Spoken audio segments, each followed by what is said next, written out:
I am honored to be joined right now by an extremely distinguished panel.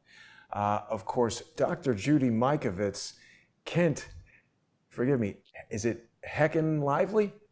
Yep, perfect. There we go. And of course, Larry Klayman. Welcome to the show, everybody. Um, it's, uh, it's an interesting topic that we've got today. Why don't you guys fill us in on exactly what's happening and why we're here right now? Well, let me set it up and then I'll turn it over to Judy and Kent because they're the experts. I'm the lawyer. Okay. I'm the jockey and they're the thoroughbred racehorses. What Yes. happened was that Judy Mikovits and I did an interview on Sinclair, and the interview got into the fact, as Judy has sworn out a sworn affidavit under oath, dealing with how the roots of the coronavirus actually emanated in a laboratory called Fort Detrick, Maryland. This is the same laboratory for the military that actually created the anthrax, which attacked us after 9/11. And Fauci had a role to play in that. It was sent over to China because certain types of research could not be done in this country ethically or legally.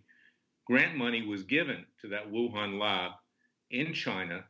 And the likelihood is that it was turned into a bioweapon and released either accidentally or by design, basically destroying the world. I mean, to put it most succinctly. But I'm going to turn it over to Judy because what happened after that was the left, the radical left, first Media Matters, which is funded by George Soros, which tries to knock out anything that conservatives or libertarians or anybody who isn't radical left has to say. And then CNN came in, the least trusted name in news. I call it the Communist News Network. And they went after Judy, they went after me, and they had no facts to refute anything. And they're getting sued. I'm actually preparing the complaint. I'm taking a little break here to be on your show, Jason, because they accused Judy of presenting false information, conspiracy theories. They had no evidence, much less any information to refute anything she said. And they accused me of having a history of pushing false information, misinformation. And they couldn't cite one instance. The only thing they cited after I asked them to come up with it was the fact that I had sued the Obama administration over Ebola when Obama was letting people in with Ebola from Africa. I called it reckless endangerment. That's not a false fact. So anyway, CNN's going to get what they deserve. They're going to be sued. And Judy, meanwhile, is out there and, she's sworn to what she has to say under oath. And I'm going to put that up on Freedom Watch's website. But I want her to explain it, and Ken as well, because they're two great authors. They are groundbreaking. They're not afraid like you, Jason, or like me, to tell the truth as they know it. And the American people need to know the real story here. They need to know that, according to Judy and what she's observed when she was working with Fauci, that we sowed the seeds of our own destruction. Wow. Dr. Judy? Yeah, so Jason, the conversation with Eric Bowling, which actually took place in Larry's office there, probably mid-June, somewhere around the 17th of June, we were there putting together this declaration or affidavit and did that conversation. Interestingly enough, he began the interview by saying, Dr. Mikovits, do you believe Tony Fauci engineered the SARS-CoV-2 virus? And you've stated it, maybe he said it as a statement, and I corrected it. And I rarely interrupt anybody, but I corrected him and said, no, that's not what I said. I said the natural evolution was accelerated and this virus was manipulated in a lab in a factory from that the cell line factory, Vero E6 monkey kidney cells were originally sent, by Dr. Fauci in that he funded the research and therefore he is in charge. So the Wuhan lab in China wrote in the paper published in Nature Medicine in 2015 at a time when it was illegal to do gain of function studies. And this is what that research is, to be simply stated. In the United States, he funded the research. The cell line was sent from Fort Detrick, from the biosafety level 4 facility there at USAMRIID, the U.S. Army Research Institute of Infectious Disease, and it was right there at the picture you were showing it at Fort Detrick across the baseball field from those DART buildings. So this is the laboratories I worked at the National Cancer Institute, and that USAMRIID is right across this field, a little bit over to the right, my right, your left. At any rate, this the reason why I said that, this was accelerated evolution, and clearly, Fauci was in charge, is because, in fact, as I was alerted by several of my friends, well, Judy, how can you say the virus originated at Fort Detrick if you can buy this cell line Vero E6 from the American Type Tissue Culture Laboratories in Virginia, ATCC, where it's been for sale for more than 20 years. Well, then why did not the Chinese buy the cell line from ATCC? And in fact, I worked with that monkey cell line at Fort Detrick in the 1990s when we were manipulating Ebola strains, again, viruses from bats in that cell line. We know that cell line now in the future to be contaminated or infected, if you will, with XMRVs, the xenotropic murine leukemia viruses that we isolated from people with ME/CFS, chronic fatigue syndrome, along with families with autism, prostate cancers, breast cancers, leukemias, lymphoma, idiopathic thrombocytopenia, and other diseases between 2009 and 2011, clearly associating those retroviruses, that family of retrovirus, with with those diseases. So what we know now is if they had not gotten those cells from USAMRIID, those cells would likely not be contaminated with other bat viruses, including and the XMRVs. But in fact, we now know that people with COVID-19 have post-viral syndrome, ME/CFS, myalgic encephalomyelitis, that very chronic fatigue syndrome that in 2009 we published in Science was associated with the XMRV infections. It also looks clinically very similar to chronic Lyme disease. There was an entire chapter of our first book about chronic Lyme disease in our first book, Plague. So we put the science together in Plague, and we, proved the science, and our paper and the isolation was confirmed by Lasker Award winner and colleagues, Harvey Alter, in 2010. And all of this research was censored when it was realized that, in fact, the most likely way these viruses got into humans was via injection of contaminated vaccines. And it's not just polio vaccines, it's not just MMR, but in fact, flu vaccines have gamma retroviruses, not from mice necessarily, but this is not what we're saying, and this is not what the data support. So when the title you had there is accurate, did he engineer COVID-19? That's quite different from engineering SARS-CoV-2, the virus. Clearly, SARS-CoV-2 does not cause COVID-19. And clearly, as I'm asserting, and the data support, and they haven't answered in almost a decade, a single one of the facts shown in both of our books, that anything other than, and in fact, COVID-19 is XMRVs, along with a little HIV, and that's in the sequences of SARS-CoV-2, which you would get from monkey kidney cells, the relative of which is SIV. And the recombinant events are clear to happen in a matter of weeks. Every time you grow and manufacture another batch of viruses in those cell lines, you take on more recombination events. In only 2 weeks in culture, you can generate new strains. That's the entire basis of my assertions. Now, Dr. Mikovits, for the lay people in the audience, myself included, what is the difference between COVID-19 and SARS-CoV-2? Well, COVID-19 is the disease. The D means disease. We're being told the disease is caused by the caused by the agent, the virus SARS-CoV-2.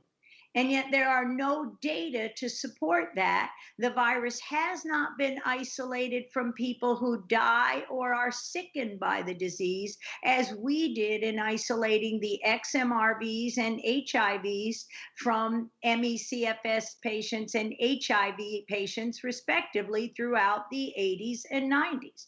This work has not been done. It has not satisfied. SARS-CoV-2 has not satisfied the Hill's criteria or Koch's postulates for a causative agent. So everything that's said is not true, and the public is being misled.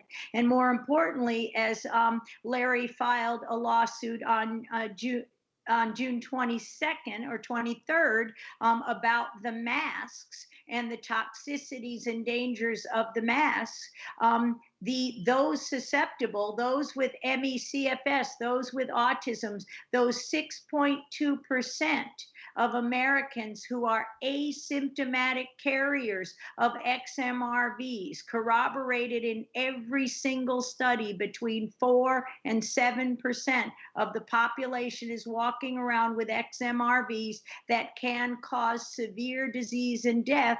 The masks and the vaccines will kill those patients. So that is what I am saying to Tony Fauci. He engineered the disease in order to cover up 3 decades of crimes against innocent victims worldwide. So I think that, and correct me if I'm wrong, and this is how I characterize it, we think that there's about 4 to 7% of the population which is affected with these XMRVs, okay? The medical establishment tried to make that go away. That was the main attack on Dr. Mikovits. I think what Dr. Mikovits is saying is that 4 to 7% of the population is affected with these retroviruses, and then when they come up against an immune system challenge like SARS-CoV-2, it is causing a cytokine storm in those individuals, which is resulting in the harm and death. Do I have that correct, Judy? Yeah, in part. So they are infected, but also SARS-CoV-2, because it was manipulated in an XMRV contaminated Vero E6 cell line, as those cell lines from Fort Detrick, where I worked, where Dr. Rossetti worked, for 37 years, and where much of this study was being done, we were accused of our labs being contaminated. It wasn't the labs that were contaminated. It was the cell lines, as many of our cancer cell lines are contaminated with many strains of XMRVs. And this is the work of 2011 of Adi Gazdar's, the late Adi Gazdar from Texas. And he showed how many of the cell lines we use in the manufacture of things like gene therapy, vaccines, biologics, and even the CAR T cell gene therapy have, in fact, contaminants of XMRVs. So yes, those infected, already asymptomatic carriers will be the first to die from a SARS-CoV-2 infection, but the contamination can in fact be part of COVID-19, that there's more than one thing in that virus. Nobody's isolated it away from the other viruses, shown it to cause the disease. That's Hill's criteria and Koch's postulate. Well, let me get this clear too. Let me just interject, Dr. Mikovits. Judy. Yeah. The bottom line is that Fauci was responsible for sending the seeds of COVID-19 to the Chinese. Correct. And as we understand it, this was done because of all the regulatory paperwork and things that you would need to do within the United States when dealing with these type of dangerous compounds. Actually, it's even worse than that. This gain of function research was looked upon as being so dangerous that the United States forbid it to be done in the United States in 2014. There was a great discussion among scientists about, when they study viruses, why are we making them more dangerous and possibly letting one of these things escape? I think what was most terrifying in the Nature article from 2015, I believe, where they announced they had been able to take this bat coronavirus and make it infect human cells, is in the discussion itself. They said many have expressed concerns that if this gets out, it could be a pandemic. Reading that, 5-6 years old data and looking at our world today is just terrifying. And I think our book, Plague of Corruption, even though it doesn't deal a single bit with COVID-19, everybody sees the pattern of lies and deception that has happened in medicine. And that's why our book has taken off. I mean, it's been on the New York Times bestseller list for 5 weeks. It was, for a week, the #1 book on all of Amazon worldwide. Wow. And the fact that Judy is being so viciously silenced is just remarkable to me, because every medical person I see on television today, I would put up Judy's background as a scientific researcher against all of them, because none of them has the depth of experience that Dr. Mikovits has. And, I understand it's not just the Sinclair situation, it's so many situations. When we were putting together our marketing plan for A Plague of Corruption, I actually paid a lot of money to a publicist who always gets his clients on Fox, NBC, CBS, ABC. He couldn't do a damn thing to get us onto those shows. So I really am so appreciative of the forum that you've given us, because we want to debate. We're not one of these people who say it's our way or the highway. We would like to sit down and have a public debate with Tony Fauci, with Bill Gates.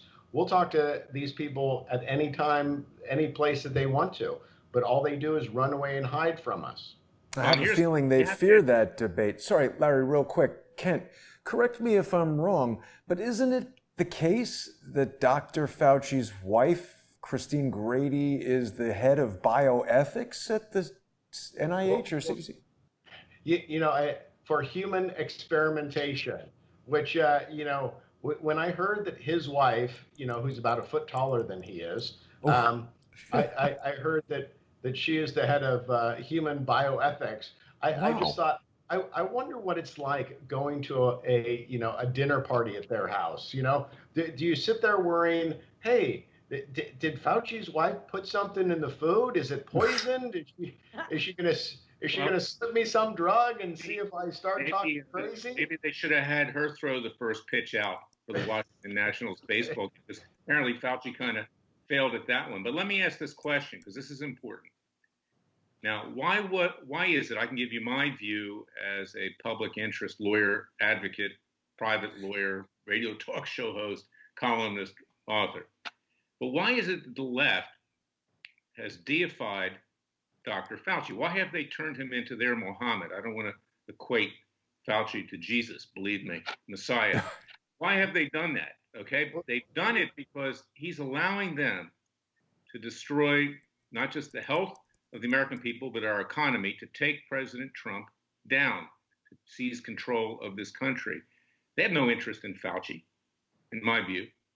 I mean, Fauci to them is just a tool, much like Black Lives Matter is to the radical leftists with regard to what's going on today and rioting in the streets. So why is it that CNN went after him? They actually went after Dr. Mikovits and me. They actually advertised their outrage campaign to try to destroy her reputation and mine. Of course, they're getting their complaint very shortly. But let's talk about that. Well, Larry, I'm really upset because while the media has gone after you and Judy, they've done nothing to me. I'm saying, what am I? What, Chopped am I? liver. What am I? Chopped liver? I'm part of this team too. Why haven't I been attacked? I got three things to say about Fauci, which I think your audience will find, kind of shocking. First of all, Tony Fauci is 79 years old. Okay. He looks pretty good for his age, but my God, he is 79 years old. He has been in charge of his agency for the past 36 years. J. Edgar Hoover headed up the FBI for 38 years. Okay. Wow. I think it's just shocking to Americans to see that there's some guy who's a political power player who can stay in power that long through both Republican and Democratic administrations. So I think it's wrong to underestimate Fauci as a political player. Secondly, I was just reviewing some information today that Fauci, in addition to being head of the National Institute for Allergy and Infectious Diseases, has his name on 1,300 scientific papers. Now, he's a busy little guy, but let me tell you what happens when you've been in government science for 40 years, like Dr. Mikovits' colleague Frank Ruscetti, who is incredibly prolific. He has, a little over 300 publications. So how is it that Fauci, in addition to posing and, as the cover boy for InStyle magazine, also gets to be, have 1,300 papers, and he runs an agency and everything. The other thing is, and I don't have an answer to this, but it has been asked, and I think it's a legitimate question. And so I ask anybody who likes to research things and has a knowledge of how to find information out. Fauci's name is on a number of patents for various medical products and everything. And what he claims is that all of the money from his patents goes to charity. I would like to see that information because I have a suspicion that, he's taken a pretty darn good cut. As I heard it, he's something like the third highest paid federal employee in the entire system. Wow. So Fauci, I think, has a lot of dirty stuff. But, when you're 36 years in charge of science, because one of the things that, as an attorney, I'm always looking at systems. And, you think that science is set up as multiple centers of inquiry, but it's really a pyramid. And to understand what's gone on, you need to see Tony Fauci at the head of that pyramid. Because if you look at how it should have actually been set up with the coronavirus task force, Dr. Fauci is not at the top of the pyramid of public health. That person is Francis Collins, who, if you've ever seen him, he looks like a big friendly dog who doesn't know where he is. So why is the number two guy, appearing in front of the cameras, and the number one guy, as far as I can see it, is somewhere in witness protection? I really don't understand it. But when you can be at the head of all of that federal money going out into science, you can pick and choose your winners. You can see who is going to toe the line, who, like Dr. Mikovits, is going to be independently minded. And here's the thing that just absolutely drives me crazy when I look at what's going on. When I look at that, the group who's in control of public health, what I see is a bunch of old gray men in their late 70s, early 80s. And here is a dynamic, intelligent woman, Dr. Mikovits, who could argue any single one of them under the table. So how does this group of this corrupt old boys club of science silence Dr. Mikovits? How do they beat her intellectually? I mean, science is supposed to be about having argumentations with data. I mean, Dr. Mikovits can talk to you for 5 hours about data. I mean, in working with her, I've said, hey, you know, we have to simplify it, Judy. But she could talk any one of these guys under the table, and that is why they flee from her like a bunch of cowards. And the only thing they can do is say, "Don't listen to Judy. Don't Right. don't let your Yeah. ears be Well, you know, polluted I by this hope, woman." Ken, I hope that this interview with Jason, who's a truth teller, he's one of the few people out there that allows for the truth to be told. I hope that it will get to the president. The president obviously does not like Fauci. He does not trust Fauci, but he's being told by his half-wit advisors to compliment Fauci from time to time. And that's not doing him a service either, because he has a new message every day, and the people are completely confused.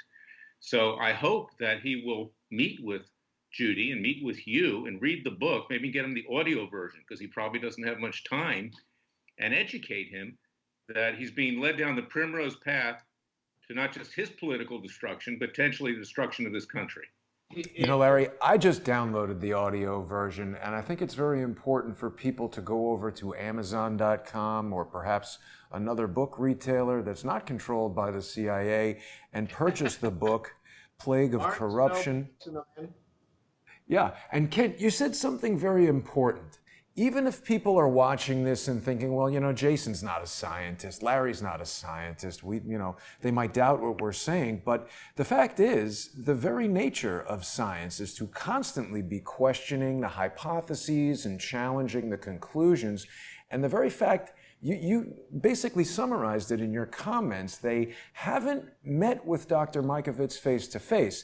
They've simply used words to smear her. They call her a conspiracy theorist. They say she's discredited, debunked, but they never actually present facts, data, evidence to challenge the facts. I mean, it's like rattling my brain to just even keep up with the facts that she's talking about. And as I look them up, it's all there. So why would they do this if it wasn't for the fact that they're simply unable to disprove what she said?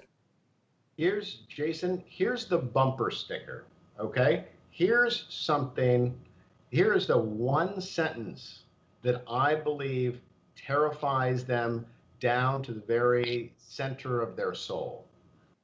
Vaccines and biologics could carry the same risks as xenotransplantation, okay? Vaccines and biologics. What is xenotransplantation? I'm going to tell you that. So xenotransplantation simply means the transferring of any biological material from one species into another species, okay? So let's say you've got a heart valve that's failing. So you get a pig heart valve or a cow heart valve. Okay, well, that's great. It saves your life. But for the rest of your life, you have to go on immunosuppressant drugs because you've got to have this foreign material on there. What they are terrified, and has not been in any single, article about our work, and that this is the central premise of our book, is that vaccines and biologics carry the same risks of viruses as does with xenotransplantation. So let me break it down really simply. Roughly 7 to 8% of our genetic code is silenced viruses, okay, that we've encountered, over millions of years. Well, we have to assume that animals are roughly the same, right? Okay, we've all kind of, all species have been around here for a similar amount of time. Okay, but when you transfer that biological material from one species to another, well, what happens is all of those viruses that are silenced can wake up. Like I think the reason that this coronavirus is so devastating to people is because it came from a bat, for God's sakes, okay? Bats have incredibly high metabolism because they're basically little flying rats, okay? So what do you have to do if you're a little rat to fly? You got to have a high metabolism. That means your system is incredibly well tuned to attack viruses, so you can suppress it. But take that virus from an animal that's got a high metabolism and put it into, a species that has a lower metabolism like human beings, and oh my God, that can cause significant harm. And we've got a question coming from the comments here for Dr. Mikovits. Do all vaccines have fetal tissue or human DNA in them?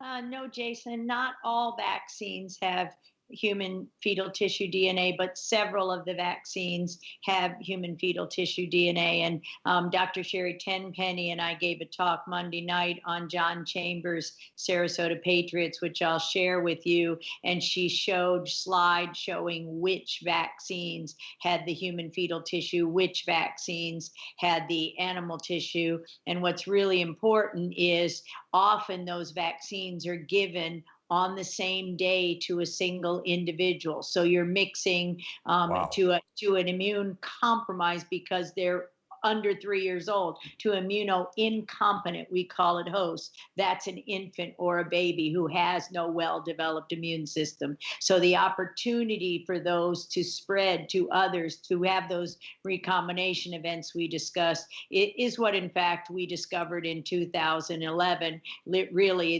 this what Kent just described so well. You now know why he writes the books with me, because I sound like Judy, and that doesn't read well. So, But they but still that's haven't interesting. attacked me. When are they going to attack me? Believe me, you don't want it. Maybe you won't be able to go home. But one important thing for Larry here, interestingly, with Eric Bowling, and I appreciate it. I was missing everything Sunday in the conversation, but I appreciated from Eric Bowling's message, in fact, that what he did in that conversation was he took the interview you and I gave him, and he discussed it, where I interrupted him and I corrected him that I did not say Tony Fauci engineered SARS-CoV-2, the virus. I did not say he manufactured it anyway, and I've clarified it as I did at the beginning of this show. Interestingly, he then brought on a doctor from Sloan Kettering in New York, another woman, and I just won't mention her name, and she's there. I'm not going to have her be harmed. But she said exactly this. Actually, what he said to her was, "So, doctor, do you agree?" So Eric Bowling says, "So, doctor, do you agree with Dr. Mikovits that Tony Fauci engineered the virus and sent it to the Chinese?" And every one of my friends, and she said, "No, I don't agree. I don't participate in conspiracy theories." And a friend of 40 years from Frederick, Maryland, tapped me on a text and said, "Judy," and she quoted what I said. And she said, "Aren't you saying the same thing?" And I said, and I said, "Yeah, I think maybe my lawyer Larry's a genius, because everyone in the world, hundreds of people, wrote me and said, you said the exact same thing she did. They called her some kind of fabulous doctor, and they called you a conspiracy theorist." I only discuss data, as Kent knows. Dr. Fauci has never said one word about the data, never refuted it, as Jason, as you just said. Discredited is not disproven. And I think the other thing, sorry to interrupt, Dr. Mikovits, but I think the other thing for our viewers to be aware of is that when you hear the word conspiracy theory, that's a shortcut for, we don't want you to listen to this person, but we don't actually have anything to say to contest their facts. Yeah, well, conspiracies do happen. It's only two people that are acting in concert in an overt act to commit an illegal act. Okay, that they do happen. Like I said before in one of your other shows, I used to have a bumper sticker in the kitchen at Judicial Watch that said "Clinton happens." Okay, it does happen. But here's the irony of this whole thing, is that by the left, the radical left, Media Matters, other groups, CNN, attacking Judy and attacking me, and forcing Sinclair to cancel the show. And Eric Bowling just kind of freaked out. I don't blame Sinclair. Okay, I mean, they were dealing with a difficult situation. They were being defamed as well. And, they have evidence that's going to be helpful in my case. But by doing that, they spewed this all over the internet and social media. So now everybody in the world knows that Fauci sowed the seeds by sending those seeds to China. They actually boosted the coverage of this entire thing. And now it's up to people to demand answers to this. And I think the president should play a role here and stop taking conflicting advice from advisors who basically are leading him down the primrose path to his election defeat on November 5th, because he's coming off in a very contradictory way almost every day. He doesn't have a clear message on anything. He needs to hear from people who are really the experts here. I agree with that, Larry. Yeah, very important. President Trump, 15 minutes with me and Judy in the Oval Office. We'll straighten this thing out, okay? We promise, and we won't tell anybody that we were there, okay? Got it? Yeah. Yeah.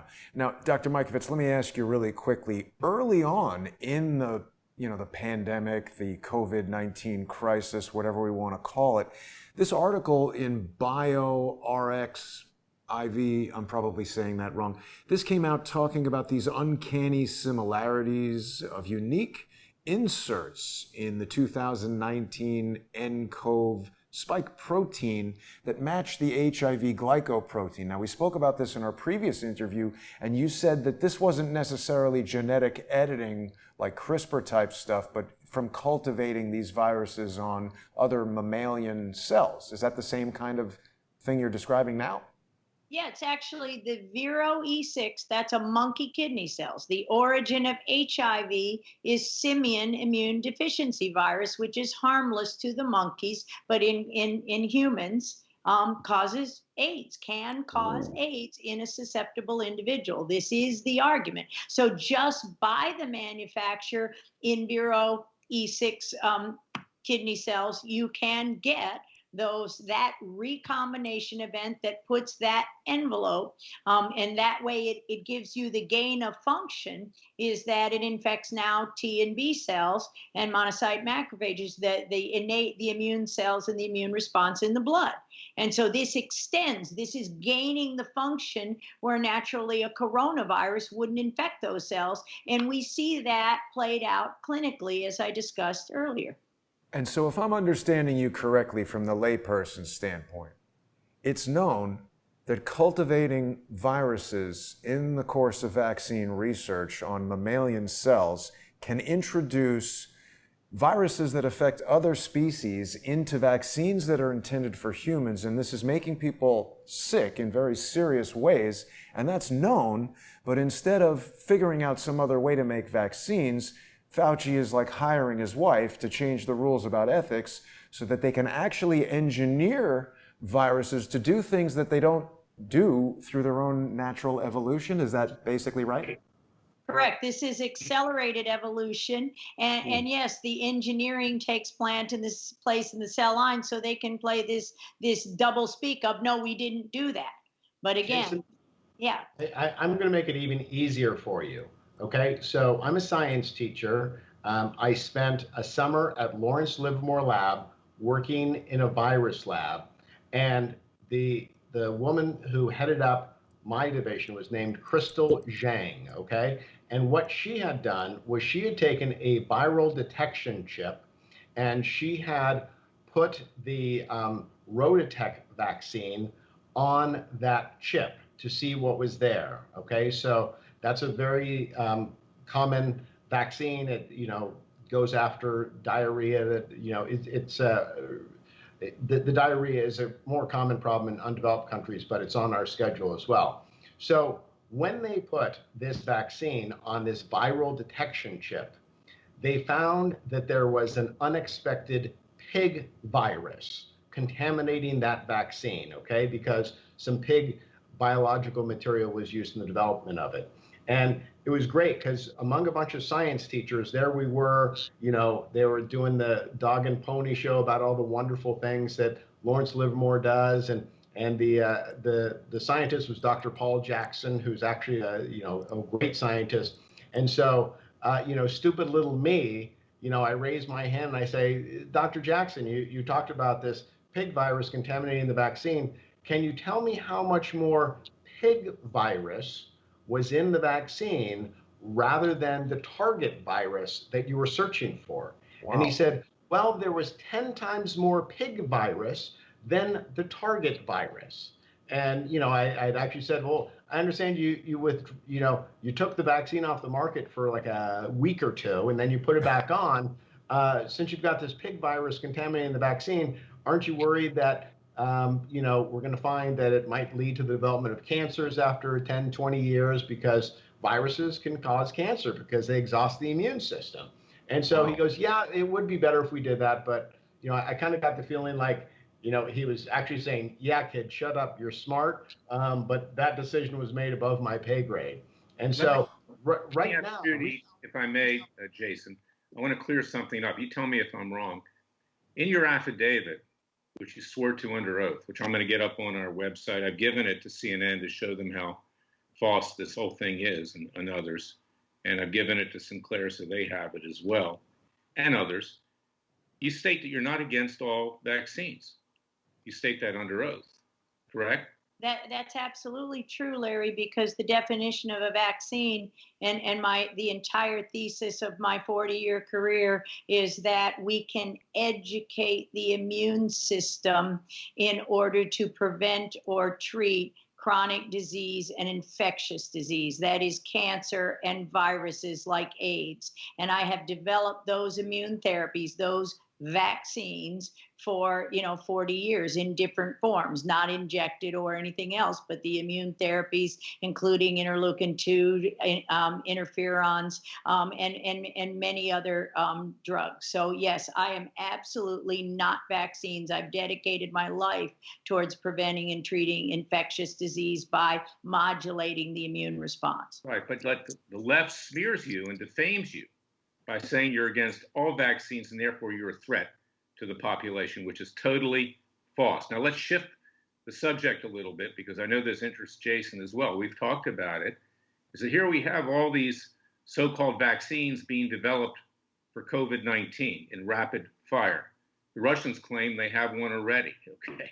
And they're claiming it's like Sputnik, okay? But what are the risks here if people take these vaccines without, long-term testing, number one?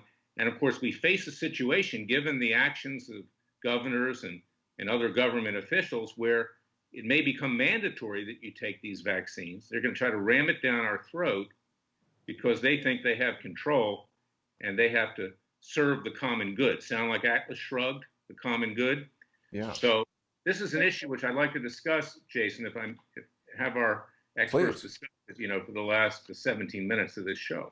So there's a tremendous amount of risk, and I'm going to start with what Jason just mentioned and direct the audience to the foreword of our book written by Robert F. Kennedy Jr.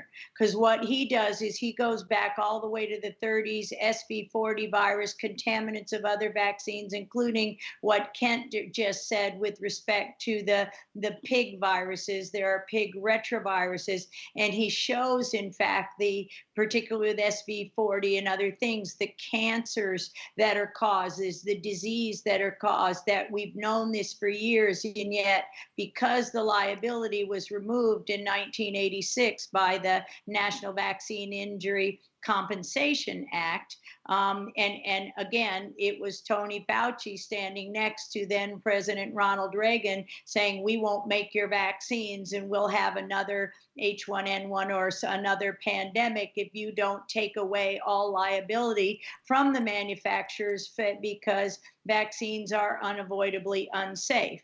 Well, they're not unavoidably unsafe, but now they don't have to clean them up. And that act has been corrupted over the last 2 decades, culminating in 2011, where a case known as Bruchewitz removed design defect. So I'll make that clear what I'm saying here with respect to Moderna. It'll just take me a second to get there. So up until 2011, you could sue if the manufacturer knew adventitious agents, contaminants, things in vaccine could and did cause harm. This is exactly what our paper in 2009 Science said, that they not only were they there, but they had been transmitted to humans. That's very important. They were now infectious and transmissible, however they develop. And the last thing is, if they then knew that they had caused harm, just as we learned HIV when it contaminated the blood supply, was the governments have to pay liability and trillions of dollars of liability. And Hillary Johnson wrote this in the foreword to our book Plague, the title of which, A Disease to Affect the Economy of Nations, able to affect the economy. And this is what it becomes about, if 6% of America. So what the government has done has said, we know in the case of what Kent just said, the pig viruses in the Rototec vaccines. We know these that adventitious agents are there. But what they publish in the literature is they don't cause disease. Now you've got one that, they're purporting to cause disease.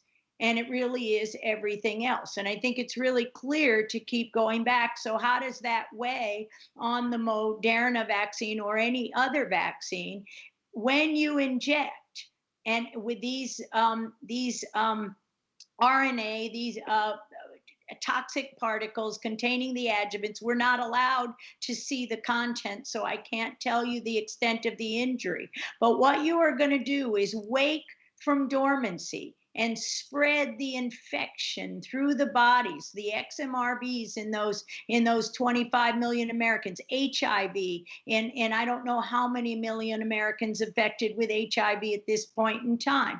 So those people will, those vaccines, just by the very nature, any vaccine will drive that infection, and as I said earlier, will cause them disease or even death. So that these things are mandated. Same things happen with the mask and the oxidative stress and the immune suppression. You will drive the disease that is now being called post-viral COVID-19. No, it's chronic fatigue syndrome, myalgic encephalomyelitis, inflammation of the brain and spinal cord caused by infections, including, not limited to, but including XMRVs. So patients with chronic Lyme disease, Borrelia, Babesia, parasites, we see that by the treatments. Why is an anti-parasitic drug important? Because those cell lines are infected with a whole lot more than viruses. They carry parasites, bacteria, including Babesia, Borrelia, mold, mycoplasma. So the amount of chronic disease and upper respiratory disease we are driving and then calling COVID-19 by the measures put in place by Dr. Fauci, knowing very well who are the first to die, knowing very well, along with Doctors Redfield and Burke, who also know this and whose crimes go back to the 1990s, where they tested an experimental HIV vaccine on the military, first responders and lab workers, destroying the lives of many, many people. There's another irony here, if I may just put this in here for people to talk about, Jason, is that Judy sent me an article recently about a leftist that was attacking her, claiming, she was against all vaccines and this and that. She went through the history of how the government removed liability from big pharma, from the pharmaceutical manufacturers, and how the government then stepped in through these arbitration panels and courts to pay damages from the vaccines. What I found very interesting is that 80% of the claims that are made for vaccines that harm people, 80% are actually paid out by the government. So if what she's saying is not true, then why is the government paying out 80% of the time to people that are making claims? Seems high, Larry. What's the percentage of non-vaccine injury lawsuits that get successfully settled like that? I mean, it can't be 80%. It's got to be like 51%, right? Yeah, I mean, it's a very high percentage. So, we really need, a discussion here before people are led down the primrose path to their own destruction. She's not saying everybody's going to die from the vaccine. She's saying that there's a significant minority portion of the population that you give it to them, and it'll cause, I'm talking like a layman, like a lawyer, a chain reaction that'll result in severe health harm or death. And that And needs to be if discussed. I can chime in here, I think that, and correct me, Judy, because I want to make sure I get this story right. So let me just set it up and then you take it. As I understand it, there seems to be something unique about the coronavirus itself, because normally when you're exposed to a virus, you develop antibodies, and then if you're re-exposed, those antibodies will help you. But after the experience in 2011 with SARS, they started developing SARS vaccines.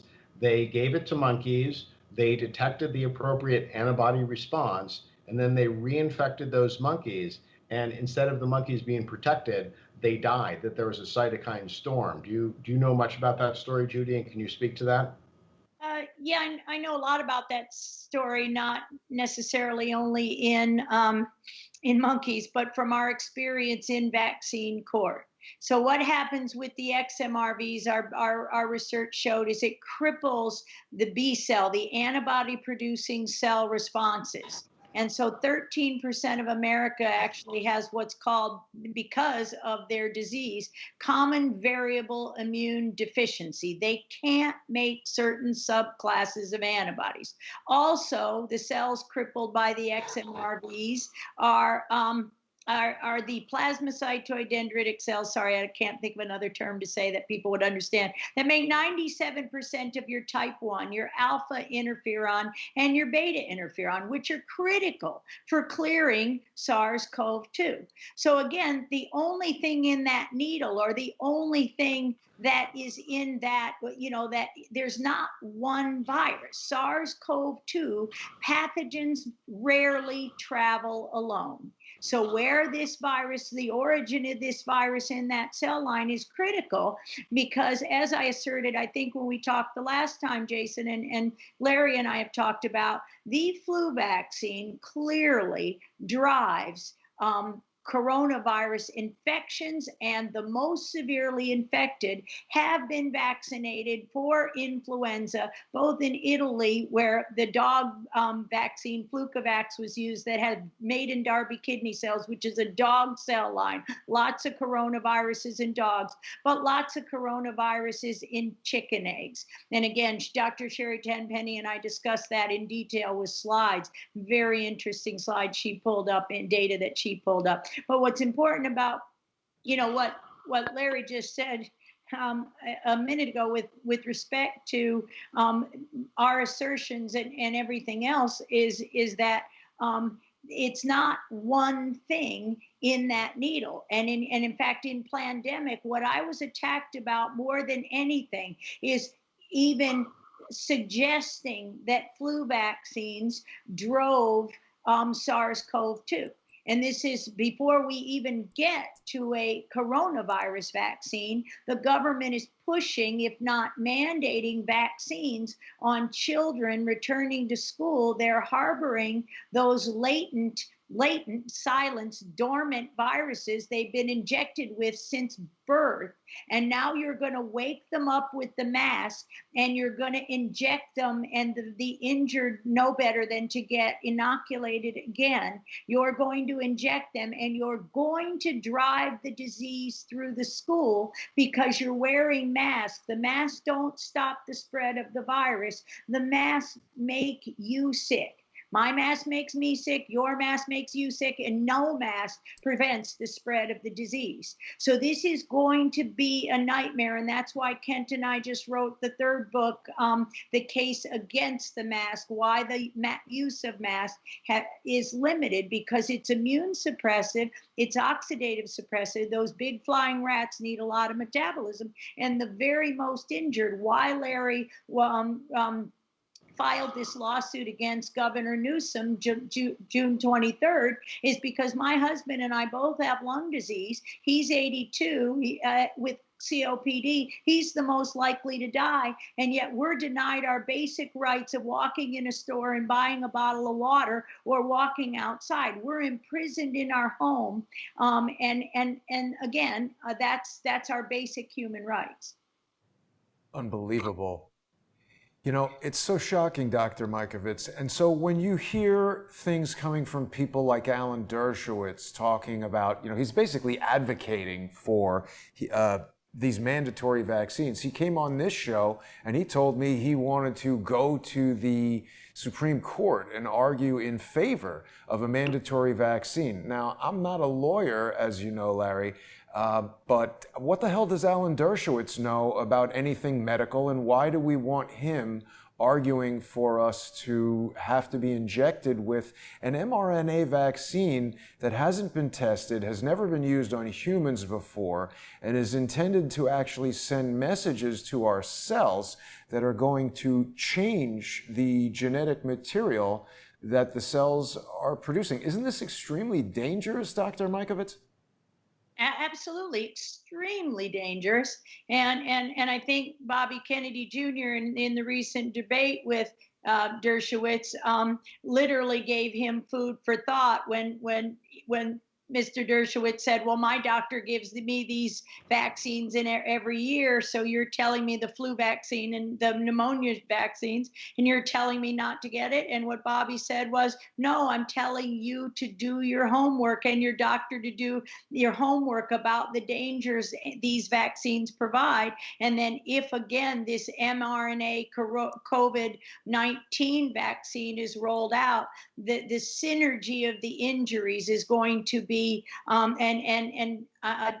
Dershowitz said he was 82 years old, the same age as my husband turned on Sunday. And again, I think it gave him pause where he thought, uh-oh, I'm the one that will die. Do I really want to risk it? So I think the message is getting across, and largely because people are waking up. People saw the discrepancies. People are recognizing what we're saying. Thanks to Kent, our books are having an impact because people can understand not only that masks don't do any good, nor do vaccines do any good, and they haven't been tested. The synergies haven't been tested like we test cancer drugs. Every time you add a drug to a protocol, you have to test it alone and in combination. So nothing on the schedule satisfies that, and no flu vaccine ever satisfied that because they add different strains every year, and they don't manufacture them together, and it's critical.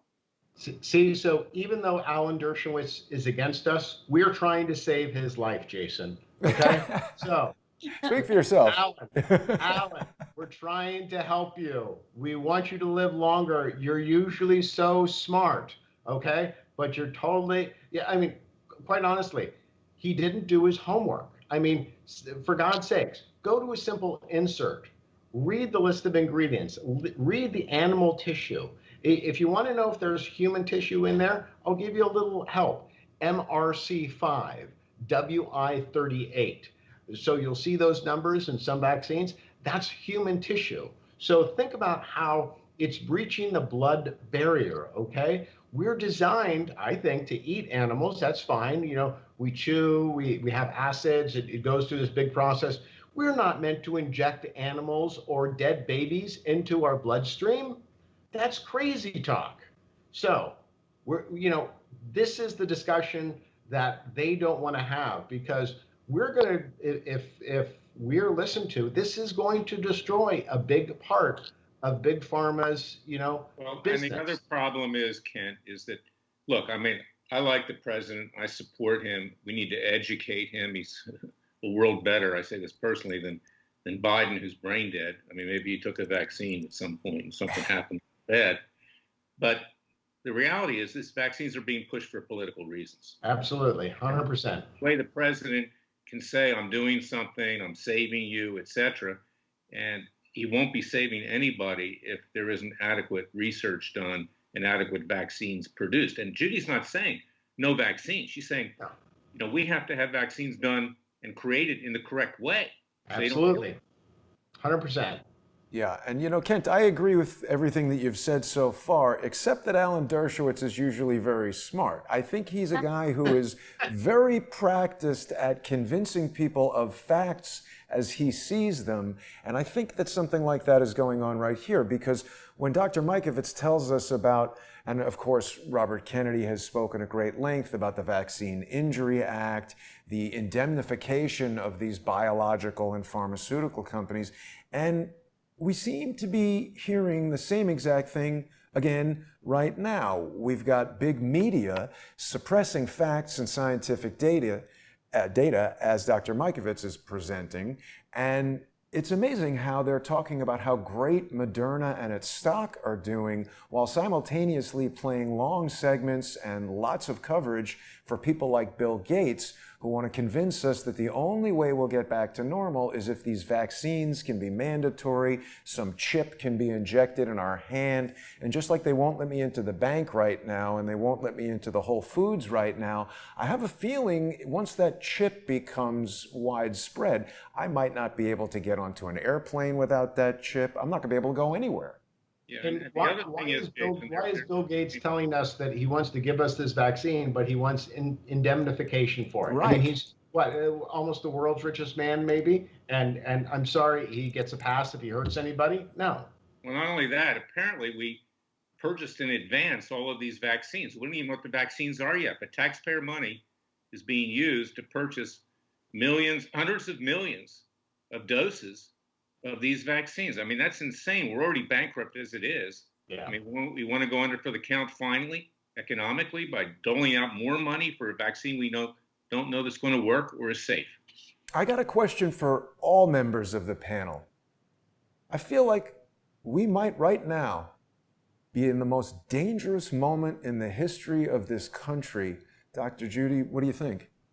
Absolutely. It's what keeps me up at night and why I just keep talking, because I look at my granddaughter born May 20th and that my 5-year-old grandson we had dinner with last night, and I can't imagine their future if these things are forced upon them.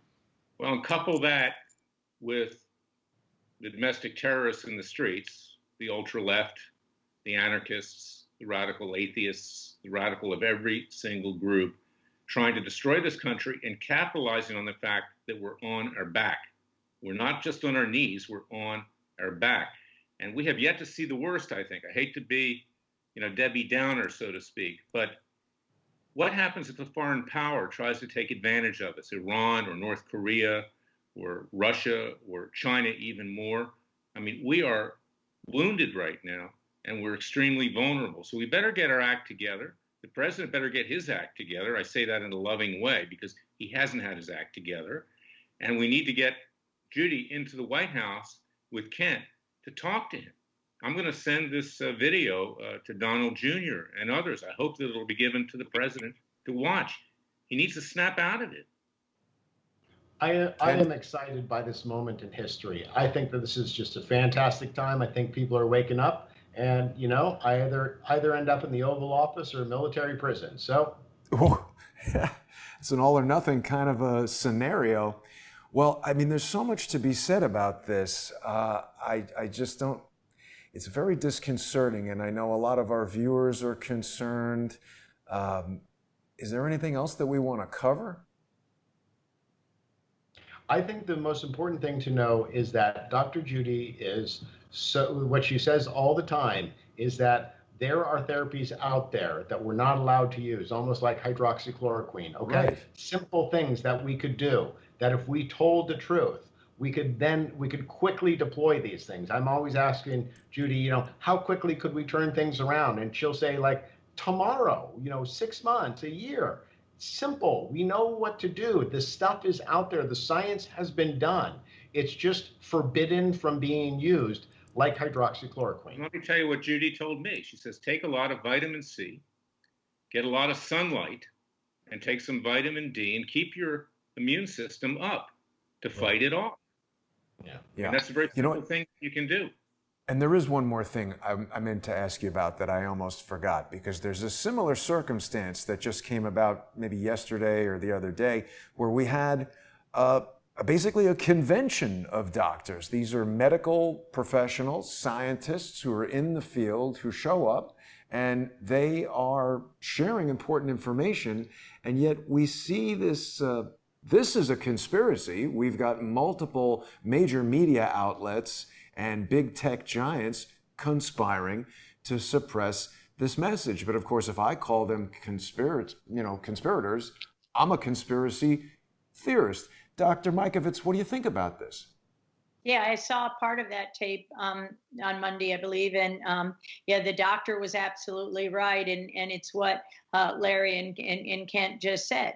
We, with the experience, we who know what saves, 40 years, interferon alpha could have prevented all of this. You could protect 1,000 people a week with a $600 vial of interferon alpha, which Merck took off the market, which the FDA stopped from being used 40 years ago to prevent coronaviruses from jumping into other species, from jumping species. So yes, you can only decide that this is planned when therapies that are out there that cost essentially nothing. Oh, there's a problem. There's no patent. We did this work starting in 1980. Low dose. There are so many solutions, and yet the FDA prevents anyone from getting them, and then the AMA or the doctors associations destroy doctors who practice, and I guess the FDA is a part of that, and use things off label. As I said once before, I discovered it. I'll use it any way I want, and I take these products myself. But others have to make a living. I've long since stopped making a living, so does it really matter to me? I have nothing left to lose, and I'm going to protect my family and friends and anybody who listens. And, Absolutely. Judy can tell you, I don't know how much time we have, Jason, but, how the FDA prevented people that got AIDS and HIV from being cured. I mean, there's a movie about it with Matthew McConaughey.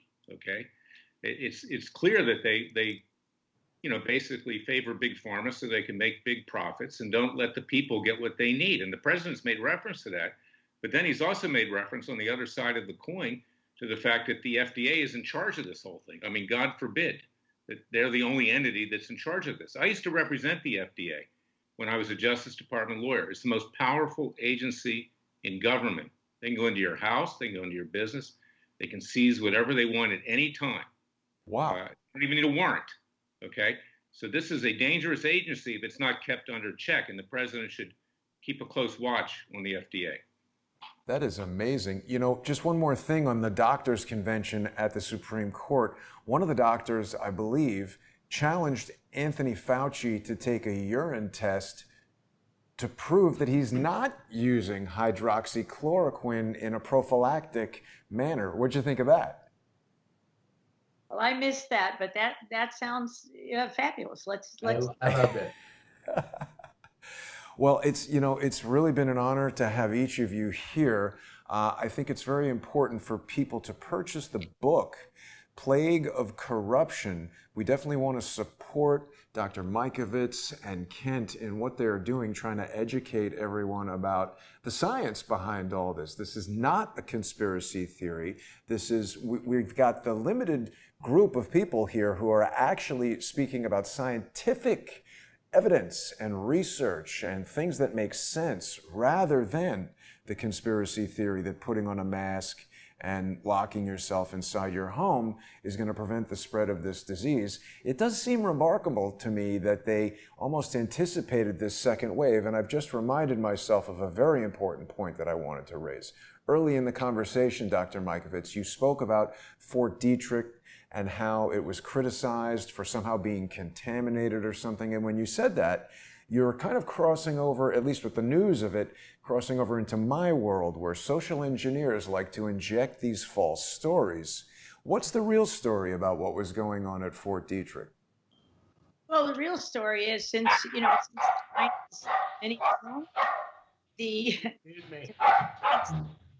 Since the 90s and even earlier, Fort Detrick has been culturing many animal tissues, bat tissues, the Ebola outbreaks, even Zika outbreaks, weaponizing mosquitoes and other things.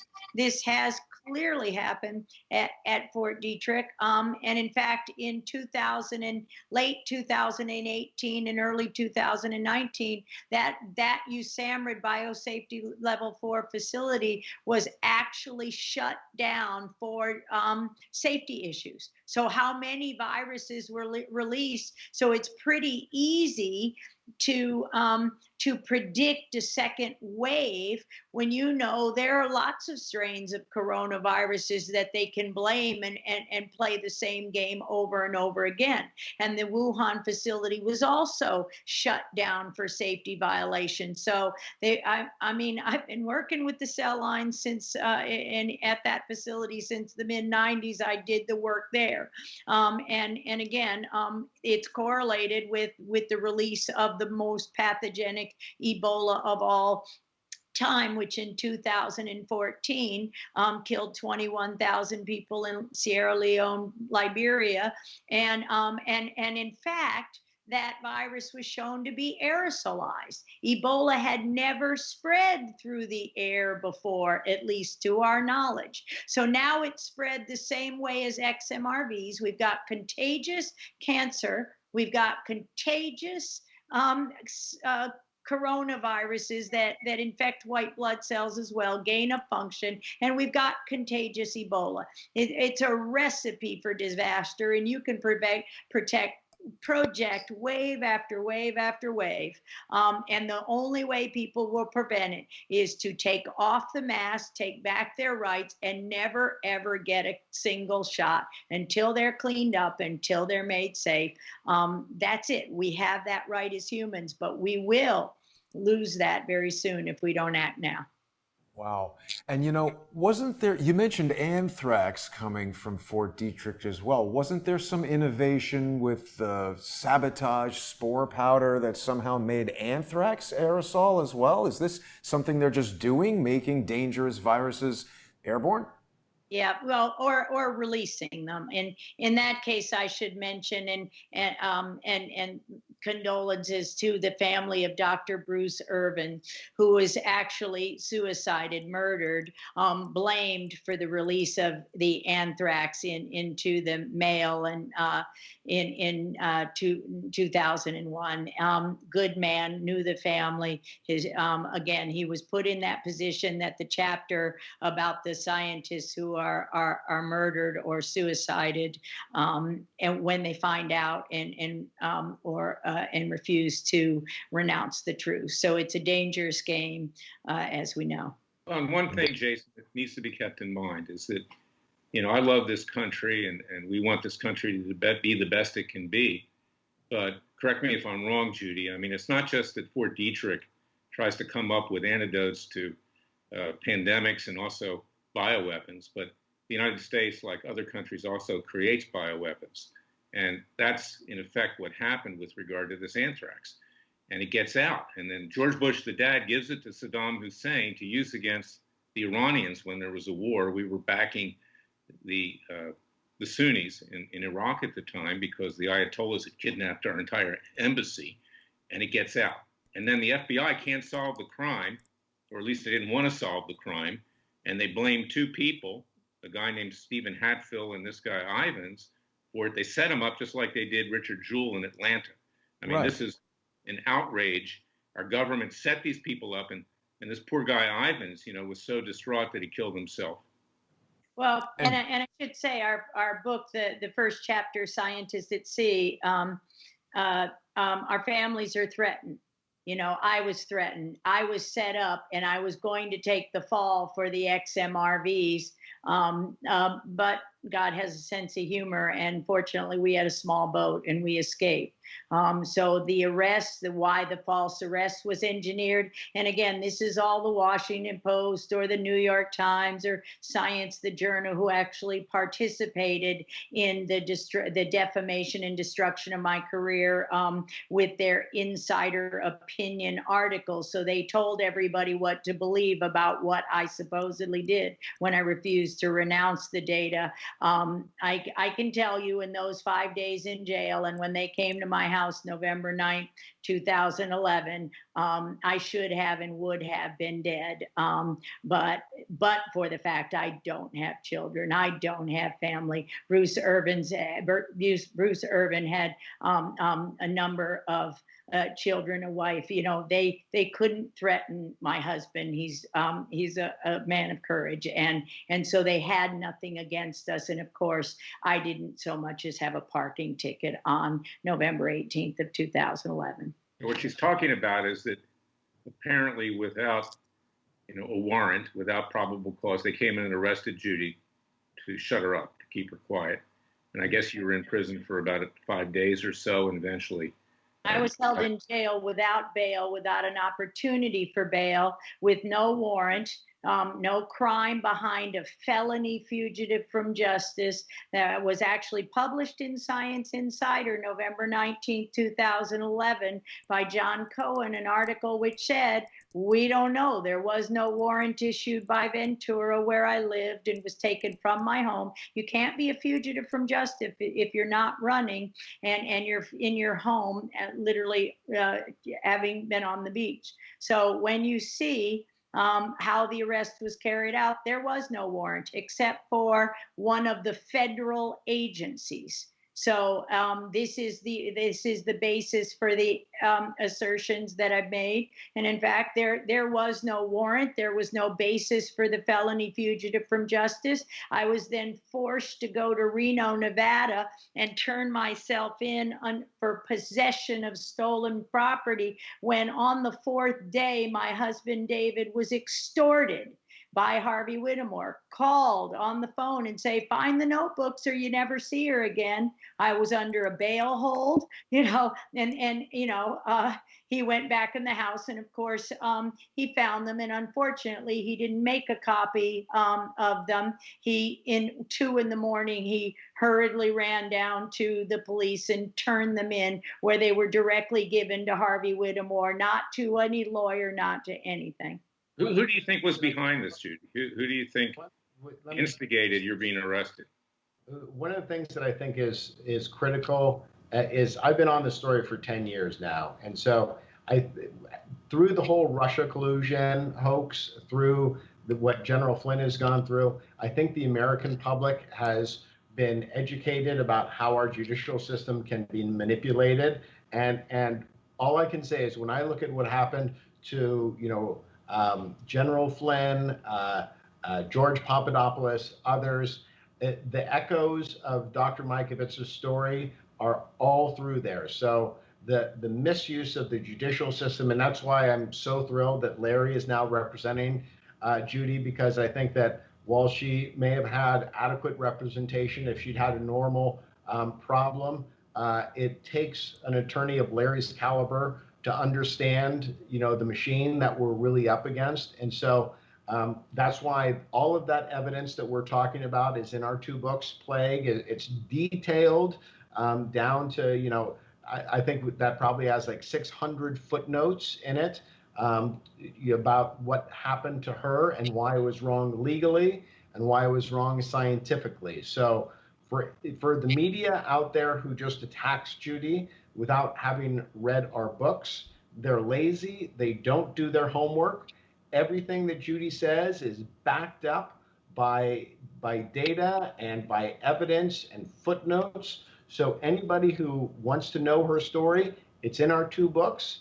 And, we've been saying these things, in print since 2014.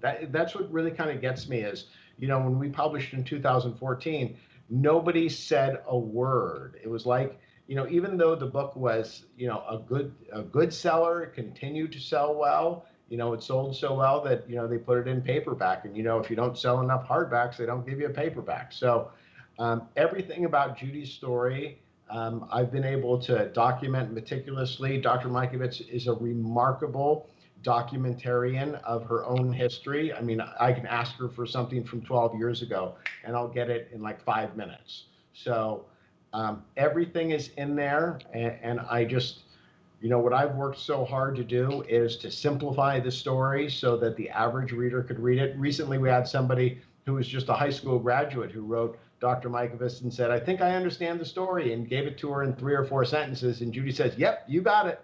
Yeah. I just wrote a book too. It's called "It Takes a Revolution: Forget the Scandal Industry." Okay, and it's interesting. You can pre-order it. I'll do a little advertisement on Barnes and Noble, Amazon, etc. And it's how you wage a peaceful and legal revolution, because we're at that point right now. Yeah. But in that context, what's really interesting, because Judy was attacked by the Washington Post as well as CNN. They're going to get theirs as well legally. Bezos and everybody else. And what was really, I found humorous, I started laughing, is that they actually defended Donald Trump in the article by saying that I had suggested that the reason Trump was going light on China, on communist China, was because he must have gotten intelligence briefings that we actually gave the seeds of the coronavirus, COVID-19, to the Chinese. And they're actually defending Trump to get to her. I mean, they hate Trump. They want him destroyed, but they'll do anything because, you see, they understand that Fauci is their Mohammed, that this is the way they can bring the economy down and the country down and get him out of office and seize control of the nation. Wow. It's an alarming story, and I think it's something that we just cannot stop talking about and exposing because it's really got us all in jeopardy. There's nothing else to be said about that. This is changing the world that we live in. It's changing the nature of the country that we all love so much. So it's very important for people to visit freedomwatchusa.org. Support Freedom Watch as they defend Dr. Mikovits. She's got a very important legal battle ahead of her. And as Kent was saying, this is something that unfortunately has become all too common now, the abuse of the criminal justice system to suppress people that do not want to go along with the story. I'm sure, Dr. Mikovits, that they had similar plans for you when you were talking to us about Dr. Irvin and these anthrax letters. It's much easier for them if you just disappear rather than doing as you are, which is bravely sounding the alarm and letting all of us know what's really going on. I have to thank each of you so much for joining me today. Is there anything you'd like to say before we go, Dr. Mikovits? Just thank you, Jason, for this, because we ask, people ask me, what's your motive? And it's not money, it's not anything. It's those 25 million Americans, including Kent's daughter and Kent's family, who are most at risk and who've already lost enough. So made a promise to Kent that we'd do our best to get to heal his family and to the rest of those patients, who really lost everything. So I have no other motive. I'd really rather just hang out and be retired with my husband and go to the beach. But, God has other ideas, and I just trust God. And when you see a picture like this, I'm sure that's all the motive that you really need. What kind of a world is this child being born into? He even looks like he's a bit annoyed by the look on his face to have that mask on. Kent, any final words? I just think that this is such an exciting time because people are waking up. Dr. Mikovits' message is getting out there. I mean, the fact that our book was a New York Times bestseller, the fact that the Plandemic video has more than 1 billion views.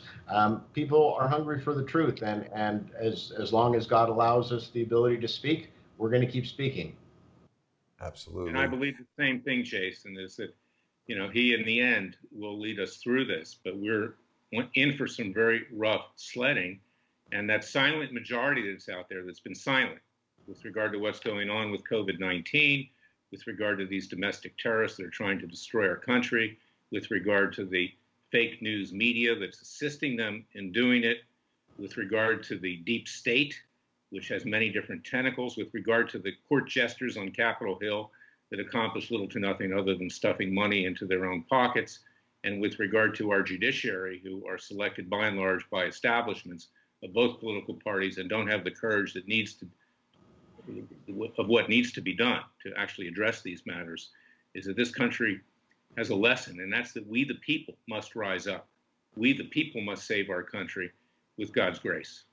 Absolutely, Larry, and thank you for doing what you're doing in defending Dr. Mikovits. I hope that people will visit freedomwatchusa.org and help Larry stand up for Dr. Mikovits. Also, it's important for people to purchase the book.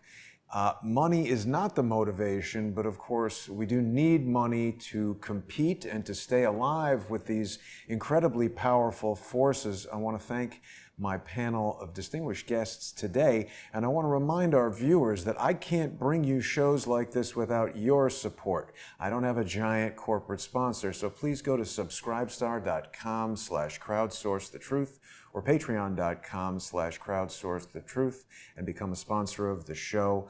Thank you all so much for joining me today, and thanks everybody for watching. I'll see everyone tomorrow. Thank you, Jason. All right, thanks.